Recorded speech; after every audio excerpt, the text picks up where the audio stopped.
المناطق التي ذكرتها ماذا عن بقية المناطق؟ اوكي. عن حياة الناس فيها كيف هي؟ نعم،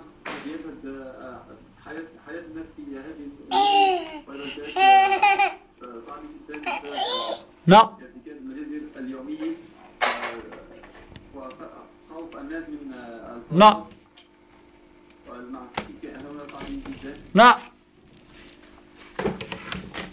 شت.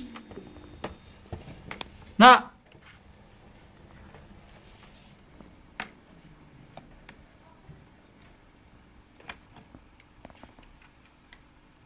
نعم.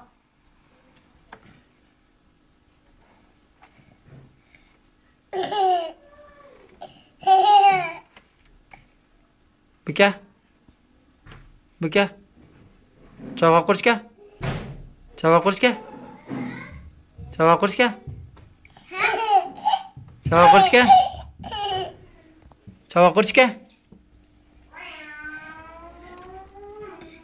نه چه نه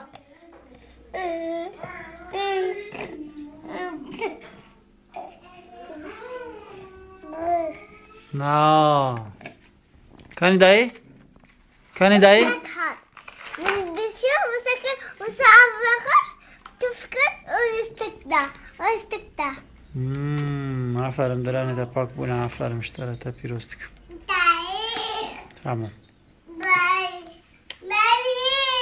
عفرم اشترى